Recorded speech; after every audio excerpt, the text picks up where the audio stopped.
इस महाराष्ट्र को बचाना है। ये आप याद रखिएगा। बालियां मुर्मू जो जीतने के बाद भारतीय जनता पार्टी का खोलेंगे पजामा, और ये याद रखिएगा कि जब वो जीत गए, क्योंकि बालिया मामा वो शेर है जिस शेर को आप अपने वोट से बब्बर शेर बनाने का काम करेंगे, और जब वो बब्बर शेर पार्लियामेंट में भागेगा ना, तो मैं कहता हूँ नरेंद्र मोदी भी पार्लियामेंट छोड़ के भागेगा। ये दावे से कहता हूँ आपसे, ये याद रखिएगा। जिनको आप सोच कर देखिए, ऑटो रिक्शे वाले को मंत्री बनाने का काम उद्धव साहब ठाकरे ने किया, पूरे देश ने देखा, लेकिन उन्होंने क्या किया, जिस थाली में खाया उसी में छेद करके चले गए। अरे आपको जाने से क्या पड़ता है, आपने 2 साल 3 साल की सत्ता अपनी, कोई बात नहीं, लेकिन वोट देने वाली ये जनता है। ये याद रखिएगा, अगर ये जनता किसी को राजा बना सकती है तो सभी चौराहे पर दंगा भी कर सकती है। ये आप याद रखिएगा। दुख होता है देख के इस बात को, ये कोई स्पीच में घर से निकल नहीं आता। ये मेरे सीने में वो दर्द है जो दर्द मेरे भाई सेना में रहकर महसूस करते हैं। ये सीने में वो दर्द है जो मेरे देश का किसान महसूस करता है, लेकिन बोल नहीं पाता।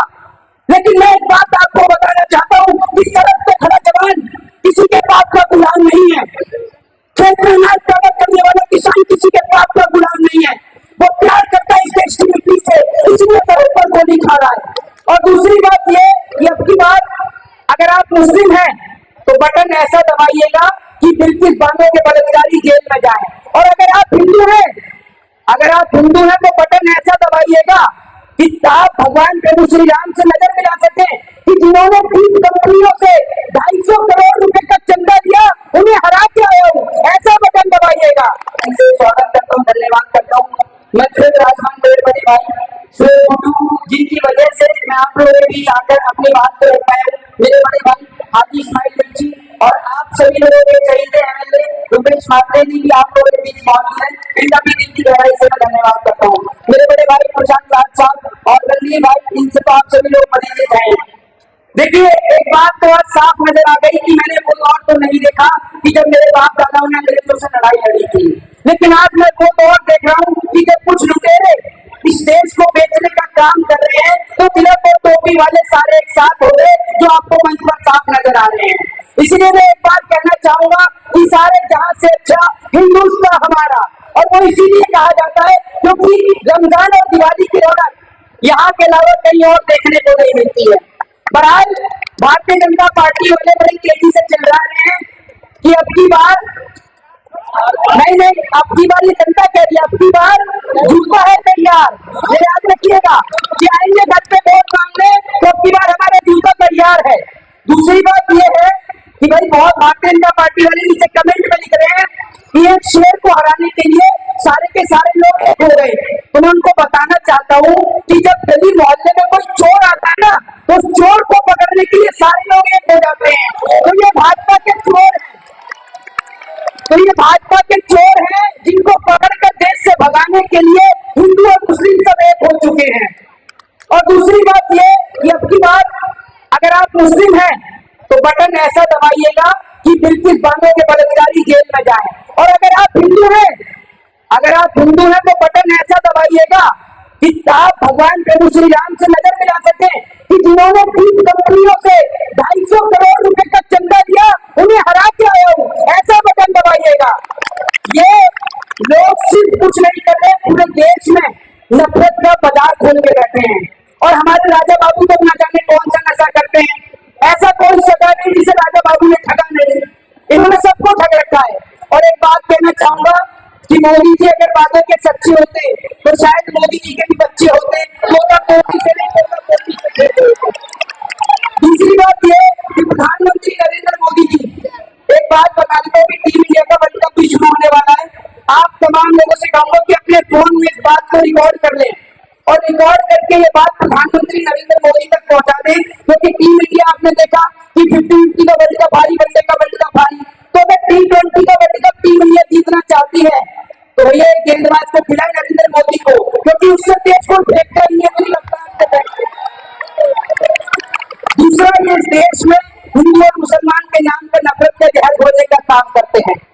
ये लोग वो दौर भूल गए जब हमने आजादी की लड़ाई एक साथ लड़ी। आज इस देश का बच्चा बच्चा जानता है कि हम लोगों ने अंग्रेजों से आजादी कैसे पाई जब हिंदू मुस्लिम एक साथ हुए। लेकिन मुझे एक बात समझ में नहीं आती है कि कुछ चंद लोगों की वजह से हमारा प्यार और मोहब्बत क्यों समाप्त हो रहा है। मैं आप लोगों से पूछना चाहता हूँ कि ये देश वो देश है विश्व का एकमात्र देश जहाँ दिवाली और रमजान एक साथ मनाया जाता है। अभी प्रधानमंत्री नरेंद्र मोदी जी देखिए अपनी लाइन पे आ गए हैं। प्रधानमंत्री कह रहे हैं कि मैं हिंदू मुसलमान करते ही नहीं हूँ। राजा बाबू न जाने कौन सा नशा करते हैं कि शाम को क्या बोलते हैं, सुबह क्या बोलते हैं, इन्हें खुद ही नहीं पता है। दूसरी बात यह कि जिस तरीके से अभी प्रधानमंत्री नरेंद्र मोदी जी के स्टेटमेंट आप सुन रहे होंगे, मोदी जी ने बोला, और मोदी जी के बाद में हम लोग पहले यहाँ की समस्या की बात करते हैं। आपने देखा होगा कि यहाँ पर एक बिजली कंपनी है जिसका नाम है टोरेंटो, जो आप सभी को लूटने का काम कर रही है। तो मेरा आप लोगों से निवेदन है कि सबसे पहले तो आप लोगों को वोट डालने का काम करना है। अगर आप लोग वोट नहीं डालेंगे तो भारतीय जनता पार्टी के लोग दोबारा जीत जाएंगे और दोबारा आपके ऊपर आकर शोषण करेंगे। तो सबसे पहले आप लोगों से निवेदन है, शायद मैं अंत में ना कह पाऊं, भूल जाऊं, इसलिए सबसे पहले ये कह रहा हूं कि अधिक से अधिक संख्या में जाकर वोट डालने का काम करें, क्योंकि आपका एक वोट इस देश को बचाने में एक महत्वपूर्ण भूमिका अदा करेगा। आप लोगों को नहीं पता, बता दूं, जिस तरीके से भी मेरे बड़े भाई श्रेय भाई ने आप लोगों को बताया कि मणिपुर में किस तरीके से देश की बहन बेटियों को निर्वस्त्र किया गया। यहाँ मेरी कुछ बहनें भी बैठी हैं। मैं आपसे कहना चाहता हूँ कि क्या आप उन बहनों के प्रति आपकी सिंपैथी है या नहीं? मैं पूछना चाहता हूँ, हाथ उठाइए एक बार। अगर आपकी सिंपैथी है तो आप लोगों का फर्ज बनता है कि आप जैसी 10 बहनों को फोर्स करें, उनको जाकर वोट डलवाएं। सबसे पहले मतदान और उसके बाद जलपान। हम एक दिन खाना नहीं खाएंगे, कुछ नहीं होगा, एक दिन नहीं नहाएंगे तो भी कुछ नहीं होगा, लेकिन अगर हमने वोट नहीं डाला तो ये याद रखिएगा, ये देश बिकने से कोई नहीं बचा सकता। इस देश के अंदर अक्सर मुसलमानों को लेकर नई नई बातें कही जाती हैं, बहुत सारी बात उनकी देशभक्ति पे खड़ी की जाती है। तो एक आपको किस्सा सुनाना चाहूंगा बहादुर शाह जफर का। बहादुर शाह जफर के बच्चों का सर काट के रंगून की जेल में रख दिया गया। तब बहादुर शाह जफर से एक अंग्रेजी अफसर आके कहता है कि क्या हुआ जफर, हिंदुस्तान की शमशीर ठंडी पड़ गई? तो जानते हैं बहादुर शाह जफर क्या जवाब देते हैं? बहादुर शाह जफर जवाब देते हैं कि जब तक बाजियों में तू रहेगी ईमान की, तब तक लंदन तक चलेगी शमशीर हिंदुस्तान की। वो बहादुर शाह जफर, वो अशफाकुल्लाह खान थे जिनसे अंग्रेजों ने कहा कि आप सरकारी गवाह बन जाइए, लेकिन उन्होंने सरकारी गवाह बनने से इनकार कर दिया, जिस कारण उन्हें फांसी के फंदे पर लटका दिया गया। ये बात शायद आप लोगों को नहीं पता, लेकिन मैं आज आपको बताना चाहता हूं कि इस देश की आजादी में हम सब ने मिलकर लहू बहाया है। और आज अगर ऊपर बैठकर आपके पिताजी, आपके दादाजी इस बात को देख रहे होंगे कि हमने भी, राजगुरु सुखदेव, भगत सिंह, अशफाकुल्लाह खां भी कहते होंगे कि हमने भी किनके लिए फांसी का फंदा चुना। ये लोग जो हिंदू मुसलमान के नाम पर लड़ रहे हैं, अरे हमसे अच्छे तो जानवर हैं। कम से कम एक जानवर कभी दूसरे जानवर का शिकार तो नहीं करता? कभी शेर को शेर का शिकार करते देखा है? नहीं देखा ना। लेकिन हम एक इंसान होके दूसरे इंसान के खून के प्यासे बने हुए, क्या हमें शर्म नहीं आती? हमने अंदर क्या है, हम एक ही माँ के दो बेटे हैं। और ये याद रखिएगा, अगर इस देश में कोई भी कभी भी राम और रहीम को जुदा करने की कोशिश करेगा, तो अगर हम इस मिट्टी के लिए अपनी जान दे सकते हैं तो इस मिट्टी के टुकड़े करने वालों की जान ले भी सकते हैं। ये याद रखिएगा, ये मिट्टी हमारी माँ है और इस मिट्टी के लिए हमारे भाई सरहद की हिफाजत कर रहे हैं। लेकिन आज बड़ा दुख होता है देख के इस बात को, ये कोई स्पीच में घर से निकल नहीं आता। ये मेरे सीने में वो दर्द है जो दर्द मेरे भाई सेना में रहकर महसूस करते हैं। ये सीने में वो दर्द है जो मेरे देश का किसान महसूस करता है, लेकिन बोल नहीं पाता। लेकिन मैं एक बात आपको बताना चाहता हूँ कि सड़क पे खड़ा जवान किसी के बाप का गुलाम नहीं है। खेत में अनाज पैदा करने वाला किसान किसी के बाप का गुलाम नहीं है। वो प्यार करता है इस देश की मिट्टी से, इसलिए सड़क पर गोली खा रहा है। एक बात कहना चाहता हूँ कि अगर इस देश के अंदर आरएसएस और विश्व हिंदू परिषद, और ये सलाह मेरे तमाम हिंदू भाइयों को है, कहना चाहूंगा कि ये वीडियो आज उनको शेयर करिए और कमेंट बॉक्स में मुझे सवाल का जवाब दीजिए। पूछना चाहता हूँ कि अगर आरएसएस और विश्व हिंदू परिषद या बजरंग दल अगर इतना अच्छा संगठन है तो एक भी नेता के बच्चे उसमें क्यों नहीं जाते? ये कपिल पाटिल का बेटा क्यों नहीं जाता आरएसएस में? क्यों जाकर कभी देखा आरएसएस के पास कपिल पाटिल को जाते हुए? बताइए ना आप मुझे। ये लोग पैदाइशी चोर है, ये याद रखिएगा। जिनको आप सोच कर देखिए, ऑटो रिक्शे वाले को मंत्री बनाने का काम उद्धव साहब ठाकरे ने किया, पूरे देश ने देखा। लेकिन उन्होंने क्या किया? जिस थाली में खाया उसी में छेद करके चले गए। अरे आपको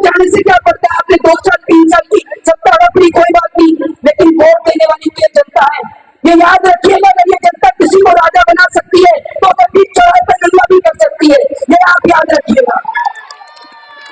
हमारे देश के प्रधानमंत्री नरेंद्र मोदी जी के इतने झूठे वादे हैं कि अगर सुबह से शाम हो जाएगी लेकिन उनके वादे खत्म नहीं होंगे। मोदी जी कहते हैं हवाई चप्पल वाले को हवाई यात्रा कराऊंगा। कौन सी हवाई चप्पल वाले को आपने हवाई यात्रा करा दी? हर समय मैं कहता हूँ एक एक्टर को भी रोने के लिए ग्लिसरीन की जरूरत होती है, ये बिना ग्लिसरीन के भी कहीं खड़े होकर आंसू टपका देते हैं, हर जगह ड्रामा कर देते हैं। आप सभी लोगों से एक बात कहना चाहता हूँ कि ये देश, ये मुल्क बेहद खूबसूरत देश है। अगर ये मुल्क बर्बाद हो गया ना तो ये बात आप याद रखिएगा कि जो छोटे छोटे बच्चे हैं ये आपसे पूछेंगे और सवाल करेंगे कि जब ये मुल्क बर्बाद हो रहा था तब आप लोग कहाँ थे, लेकिन आप इनके सवालों का जवाब नहीं दे पाओगे। इसलिए कहना चाहता हूँ, आज आप देखिए ना, आपने देखा कभी कपिल पाटिल के बच्चे को भी आपसे पूछा, कभी राजनाथ सिंह के बेटे को। दूसरी बात ये लोग परिवारवाद का आरोप लगाते हैं पार्टी के ऊपर, इंडिया अलायंस के ऊपर परिवारवाद का आरोप लगाते हैं। उनको आज एक जवाब देना चाहता हूँ कि जिस बेटे ने, ये बात राहुल गांधी जी के लिए कह रहा हूँ, कि जिस बेटे ने 11 साल की उम्र में अपनी दादी को खो दिया, 17 साल की उम्र में अपनी पिताजी को खो दिया, वो सोचो उस माँ का सीना कितना बड़ा होगा कि इकलौते बेटे को इस देश में कुर्बान करने के लिए छोड़ दिया। लेकिन आज मैं पूछना चाहता हूँ नरेंद्र मोदी जी से कि इनके नेता, आज अगर आपके घर में टीवी है, बहुत सारे लोगों के घर में टीवी होगा, अगर टीवी नहीं है तो टीवी का कनेक्शन कटवा दो, है तो भी कटवा दो। वो इसलिए कि भारतीय जनता पार्टी ने एक बहुत बड़ा कॉमेडी शो खोल रखा है, और इस देश की बर्बादी का अगर कोई सबसे बड़ा कारण है तो वो है इस देश की मीडिया। ये आप याद रखिएगा, ये ऐसे लोग हैं जिन्होंने अपना जमीन सब कुछ बेच दिया। एक तबायब सिर्फ अपना जिस्म बेचती है, कभी अपना जमीन नहीं बेचती, लेकिन ये लोग तबायब से भी बदतर अपना जमीन भी बेच चुके हैं। ये ऐसे लोग हैं 24 घंटे टेलीविजन पर सिर्फ एक काम है इनका, हिंदू मुसलमान दिखाना। एक 5,000 रुपए में भाड़े का मौलाना ले आते हैं और 5,000 रुपए में भाड़े का एक पंडित ले आते हैं। ये दोनों आपस में लड़ते हैं और देश का माहौल खराब करते हैं। लेकिन एक छोटा सा भाई वहां बीच में देश का जो झंडा लेके खड़ा हुआ है, ये देश का तिरंगा हमारी आन बान शान का प्रतीक है। ये बता दूं कि ये देश का तिरंगा, इसमें केसरिया रंग भी है, इसमें हरा रंग भी है। और अभी हमारे जो कैंडिडेट लड़ रहे हैं, बालिया मामा यानी माँ से मराठा और माँ से मुस्लिम, यानी मराठा और मुस्लिम आज एक होकर इस महाराष्ट्र को बचाना है। ये आप याद रखिए। बालिया मामा जो जीतने के बाद भारतीय जनता पार्टी का खोलेंगे पजामा, और ये याद रखिएगा कि जब वो जीत गए, क्योंकि बालिया मामा वो शेर है जिस शेर को आप अपने वोट से बब्बर शेर बनाने का काम करेंगे, और जब वो बब्बर शेर पार्लियामेंट में भागेगा ना तो मैं कहता हूँ नरेंद्र मोदी भी पार्लियामेंट छोड़ के भागेगा। ये दावे से कहता हूँ आपसे। और आज से पहले आपने कभी भी भिवंडी के लोकसभा के बारे में, कभी भिवंडी के बारे में कोई चर्चा सुनी है लोकसभा में? मैंने तो नहीं सुनी, आपने सुनी है क्या? यहाँ की इतनी बुरी हालत है कि 10 साल से यहाँ पर सांसद है और वो भी सेंट्रल में मिनिस्टर है, तब जाके आप लोगों का काम नहीं करा पा रहा। आप सोच कर देखिए। और वो कहता है कि उसे मुसलमानों का वोट नहीं चाहिए। भैया मुसलमान का वोट चाहिए नहीं, हिंदू तुझे वोट देगा भी तो जीतेगा कहाँ से? बता तो जरा, जीतेगा कहाँ से? पाकिस्तान से वोट दिलाएगा। फिर पाकिस्तान से याद आया, हमारे देश के प्रधानमंत्री भी बहुत पाकिस्तान चिल्लाते हैं। तो नरेंद्र मोदी जी, आपको बताना चाहता हूँ कि बिरयानी तो हमारे देश में हैदराबाद की भी फेमस है और मुरादाबाद की भी फेमस है, लेकिन मोदी जी को पसंद पाकिस्तान की आती है और बिरयानी खाने पाकिस्तान ही चले जाते हैं। दूसरी बात ये कि अगर कोई आप सबकी बात कहना पाकिस्तान की बात का जिक्र भी करे तो उनसे एक सवाल पूछ लेना, जरा ये बता दो कि जिन्ना की बाजार पे फूल चढ़ाने कौन गया था? कोई मुसलमान नहीं गया जिन्ना की बाजार पे फूल चढ़ाने, कोई हिंदू नहीं गया, भारतीय जनता पार्टी के नेता गए जिन्ना की बाजार पे फूल चढ़ाने के लिए।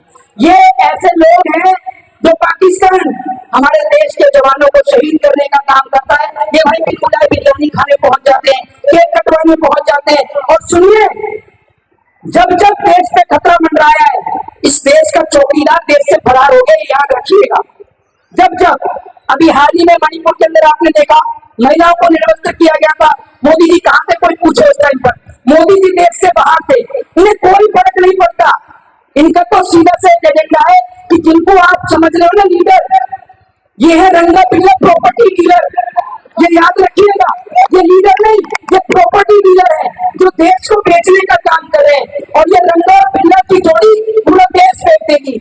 मोदी जी ने कहा कि मंगलसूत्र आपका, तो मोदी जी का आप मतलब नहीं समझे। मोदी जी कह रहे हैं कि जब मैं आपको हिंदुत्व की अफीम चटाकर आप लोग का पागल बनवा के आपके मंगलसूत्र बिकवा रहा हूँ, तो आपको दूसरों के हाथों बिकने की जरूरत क्या है। और एक बात बोलूं, यहाँ पर आप लोग अगर अभी भी तो बहुत सारी पार्टी है ना, सिर्फ ये याद रखिएगा, भिवंडी लोकसभा में लड़ाई सिर्फ एक ही कैंडिडेट के, दो कैंडिडेट के बीच में, पहले बाले मामा जो जीत चुके हैं। मैं आपसे कहना चाहूंगा एक बार दोनों हाथ खड़े कर दीजिए और दिखाई दीजिए, ये जीत है इंडिया अलायंस की, ये जीत है श्री गुड्डू भाई की, रणधीर भाई की, हमारे मात्रे साहब की, और हमारे जो प्रसाद भाई है इनकी, इस्माइल भाई की, और ये जीत है तमाम समाजवादी पार्टी के कार्यकर्ताओं की, उद्धव साहब ठाकरे पार्टी के कार्यकर्ताओं की, एनसीपी के कार्यकर्ताओं की, आम आदमी पार्टी के कार्यकर्ताओं की, अबू आजमी साहब की। ये जीत है तमाम कांग्रेस के कार्यकर्ताओं की जिन्होंने अपनी जान लगा दी इंडिया अलायंस को जिताने में। आज एक बात आपको बता देता हूँ, बहुत कम समय बचा हुआ, थोड़ा सा ही समय बचा है, लेकिन एक बात बता देता हूँ कि ये देश ने दिखा दिया कि हमारी मिट्टी के ऊपर जब जब खतरा मंडरा है हम लोग एक साथ हुए। एक बात मोदी जी को कहना चाहता हूँ कि नरेंद्र मोदी जी, कि आपने अक्सर हमें आपस में लड़ाया है, कभी हमें किसी मुल्क से लड़ा कर देखिए, तब हम दिखाएंगे कि हमें ताकत कितनी है आपस में। दूसरी बात ये कि जिस तरीके से एक परिवार में अगर 4 भाई होते हैं, वो परिवार तरक्की नहीं कर पाता, तो ये तो फिर भी देश है, और हम इस देश के 4 भाई हैं, हिंदू मुस्लिम सिख ईसाई। अगर हम आपस में लड़ेंगे तो क्या हमारा मुल्क तरक्की कर पाएगा? तो इस मुल्क की बढ़ोतरी के लिए हम लोगों का एक रहना बेहद जरूरी है। और सोचिए कितना खूबसूरत हमारा वतन है कि दिवाली गई तो रमजान आ गया, रमजान गई तो बकरा ईद आ गई, बकरा ईद गई तो होली आ गई, कितने सारे त्योहार हमें एक साथ मनाने को मिलते हैं। छोटे छोटे बच्चे, अभी मैं आपको बता दूं कि जब भी ईद आती है, मैं हर बार एक नया कुर्ता पजामा लेके आता हूँ, 2 जोड़ी 3 जोड़ी, वो इसलिए कि भाई ईद पर मेरे सारे दोस्त मेरे घर पे आते हैं और वो मुझे अपने साथ हर जगह लेके जाते हैं। और यही खूबसूरती है कि रक्षाबंधन वाले दिन हिंदू बहनें मुसलमान भाइयों की कलाई पर राखी बांधती है और मुसलमान भाई उनकी सलामती के लिए दुआ करते हैं, और जब उनके यहाँ आती है तो अपना सर कटवा देती है, लेकिन मुसलमान बहनों के हाथ नहीं आने देते। वो तो इस देश में कुछ नफरत खोर ऐसे लोग हैं, हम इस उंगली की तरह, इस हाथ की तरह आपको बता दूं, अगर आज हम ऐसे बटे हुए थे, कल तक हम ऐसे बटे हुए थे कि भाई कांग्रेस अलग है, राष्ट्रवादी अलग है, शिवसेना अलग है, लेकिन आज हम एक हो गए हैं, हम मुट्ठी बन गए हैं। और जब ये मुट्ठी एक होती है ना, तो चोरों को डकैतों को भगाने का काम करती है। तो आज हमें कपिल पाटिल जैसे लोगों को महाराष्ट्र से भगाना है, भिवंडी लोकसभा से भगाना है, ताकि ये दोबारा कभी आप लोगों के बीच वोट लेने ना आ सके।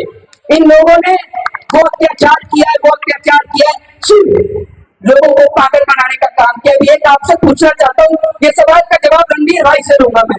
रणधीर भाई, एक कंपनी है अल कबीर प्राइवेट लिमिटेड, सुन के क्या लगता है किसकी होगी? किसकी होगी? देखिए किसकी होगी रणधीर भाई, ये कंपनी है हिंदू की, जो भारतीय जनता पार्टी को करोड़ों रुपए की फंडिंग दे रहे हैं।